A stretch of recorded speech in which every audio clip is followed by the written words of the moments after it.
Okay, I got a fun question for you. We're gonna slowly make the transition out of sports into back into Giants at the end of the show. So here's how I want to do this. For starters, who do you think we're gonna say outside New York media? Who do you think is the best sports commentator? And then who I'm not talking Giants YouTube. I'm talking New York media. Who is the best New York sports analyst? Putting you on the spot. I'll give you my opinion, but I want you to go first. Yeah, that's a tough one. I really like as far as New York market. Yes. Television, etc. Yes, television, radio, etc. Yep. Man, I can't answer that because I like so many. I like the Carl Banks, the Bob Poppers, great analysts. I like the Tiki Barbers of the world. Like that's just my guy. That's my brother. That's my pick is Tiki Barber.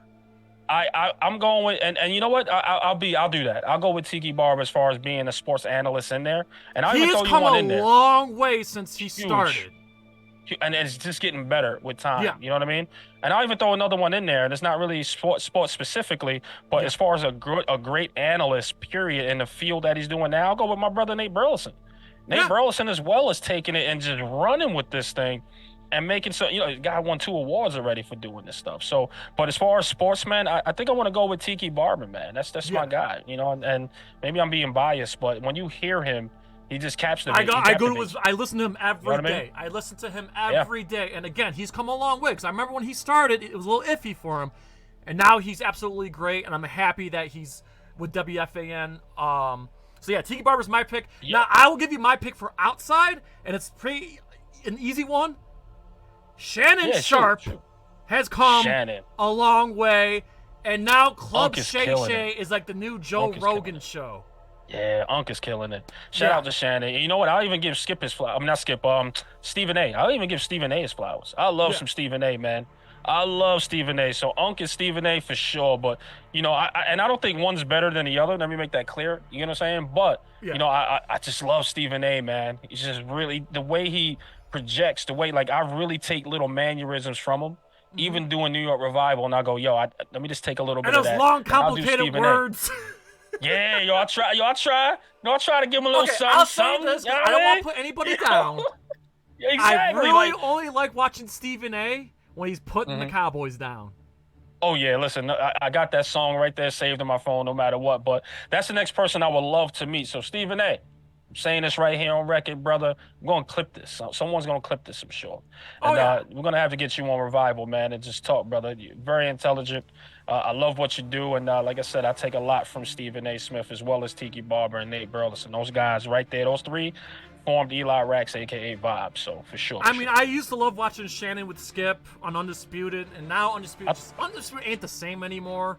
But, man, I love Club Shay Shay. Him and Ocho together are hilarious. Nightcap is fire. I love the guests. Shout out to Godfrey. Godfrey was just on Club Shay Shay. I cannot wait to listen to that. I haven't listened to it yet. It's going to be fire. So, it's awesome to see. I mean, obviously, we both grew up watching Shannon Sharp when he was on the Broncos and whatnot. Oh, yeah. But to see him now, it's just awesome to see that he's basically the #2 podcast in the world next to Joe Rogan. And I just feel like it's a victory for us. Oh, I got another name for you. Another name. Okay. Yeah. This individual, I feel like this man has bridged the gap between player, fan, sports media, etc. And that's Pat Pat McAfee. Pat McAfee? Yeah. Pat McAfee. Pat McAfee has bridged the gap. And now it's just like he bridges the gap between the player, the fan, the analyst, the YouTuber. Like he bridges that gap.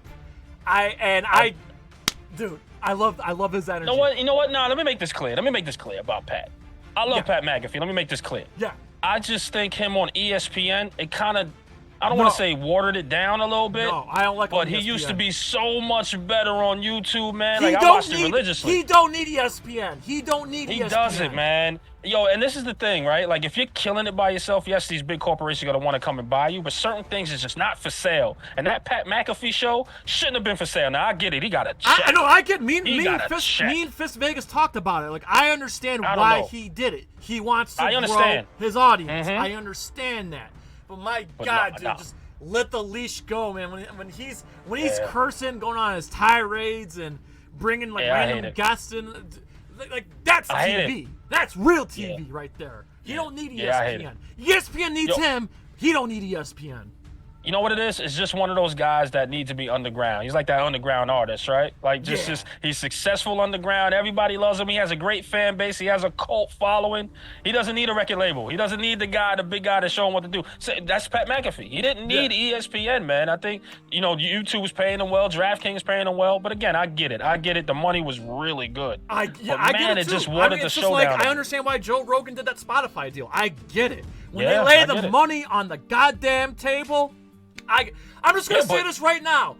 If someone came up to me and just slapped X amount of dollars on the table and goes, Jay, I want to buy NerdCage Live, I'm always for sale. Bro. Listen, I'm selling. New York Revivers for sale. I'm telling you right now. I'm always for sale. I will listen. Yeah. I'm not saying I'm going to take any offer, but I will listen to any offer. Absolutely. Listen, if a radio, and we hope someone picks us up, right? So for radio show, satellite, anything, they want us. New York Revivals for sale. Hands down for sale. Yes. So we're looking. The money's going to talk. You know what I mean? Because at this stage, listen, if I had the Pat McAfee audience, trust me, I'll do the same shit. You know what I mean? So shout out to Pat. You know what I mean? But I don't know if he has creative control, which I think he does in the contract. But man, I think they have a little bit of say where it's just like, man, it's kind of seemed watered down a little bit, Pat. Yeah. So we'll see, man. I haven't watched this since. I mean, I watched a couple of shows, obviously, on ESPN, but I was just like, man, I missed that raw, gritty YouTube Pat McAfee with a small office and shit. You know? So I missed that. Yeah, 100%.